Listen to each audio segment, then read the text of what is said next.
శ్రీ గురుభ్యో నమః శ్రీమాత్రే నమః అందరికీ నమస్కారం.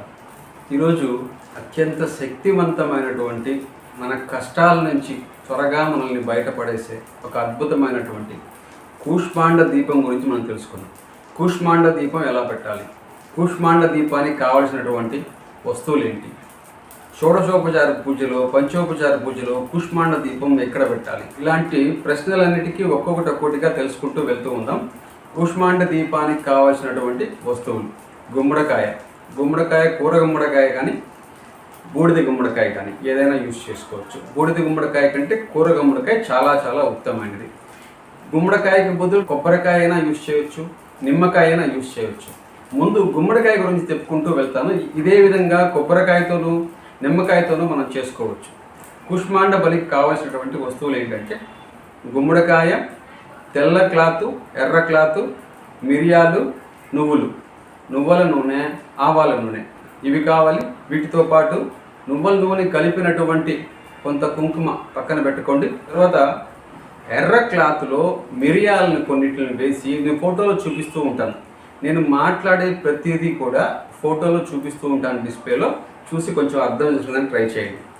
ఎర్ర క్లాత్లో మిరియాలు కొంచెం వేసి దాన్ని ఆకాశ దీపంలా కట్టండి. ఆకాశ ఒత్తు ఉంటుంది కదా పైకి, మనం ప్రమిదలో ఆకాశ ఒత్తే పైకి ఉంటుంది కదా, అట్లాగా ఆకాశ దీపంలా కట్టి పెట్టుకోండి. నల్ల క్లాత్లో నువ్వులు కొంచెం వేసి దాన్ని కూడా ఆకాశ దీపం ఒత్తిలాగా తయారు చేసి పక్కన పెట్టుకోండి.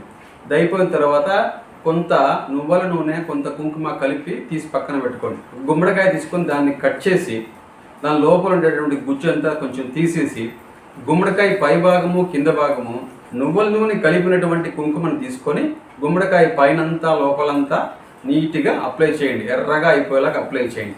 అయిన తరువాత ఒక భాగంలో, 2 భాగాలు చేసాం కదా గుమ్మడికాయని, ఒక భాగంలో ఆవాల నూనె, ఇంకొక భాగంలో నువ్వుల నూనె వేయండి. మనం గుమ్మడికాయని 2గా కట్ చేసినప్పుడు ఒక భాగంలో ఆవాల నూనె వేయండి, ఇంకొక భాగంలో నువ్వుల నూనె వేయండి. ఆవాల నూనెలో ఎర్ర క్లాత్లో మిరియాలు కట్టినటువంటి ఒత్తిని తీసుకొని ఆవాల నూనెలో వేయండి.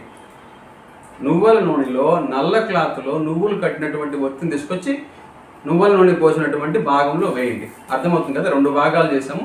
2 భాగంలో ఒక భాగం ఆవాల నూనె వేసాము, ఇంకొక భాగం వచ్చి నువ్వుల నూనె వేసాము. ఆవాల నూనెలో ఎర్రొత్తిని వేయాలి, నువ్వుల నూనెలో నల్లొత్తిని వేయాలి. ఈ విధంగా 2 రకాలుగా వేసిన తర్వాత తీసుకొని పక్కన పెట్టుకోండి. పక్కన పెట్టుకున్న తర్వాత మనం పంచోపచార పూజ చేసామనుకోండి, ధూపం, దీపం, నైవేద్యం, గంధము, పుష్పము, ధూపము, దీపము, నైవేద్యం, పంచోపచార పూజ. ఇందులో గంధము, పుష్పము, ధూపము, దీపం వస్తుంది కదా, దీపం దగ్గర కూష్మాండ దీపం వెలిగించండి. ఇదే విధంగా షోడశోపచార పూజకు కూడా ధూపం తర్వాత దీపం, కూష్మాండ దీపం సమర్పయామి అని కూష్మాండ దీపాన్ని వెలిగించి దాని తర్వాత నైవేద్యం, తర్వాత హారతి. ఈ విధంగా పంచోపచార పూజలో కానీ షోడశోపచార పూజలో కానీ ధూపం తర్వాత కూష్మాండ దీపం వెలిగించాలి. ఇదే విధంగా మనం కొబ్బరికాయతో నారికేల దీపం కూడా చేసుకోవచ్చు. సేమ్ ఇదే విధంగా నిమ్మకాయతో ఇదే విధంగా జంబీర దీపం కూడా చేసుకోవచ్చు. సేమ్ ఇదే ప్రొసీజర్, ఇంకేం లేదు.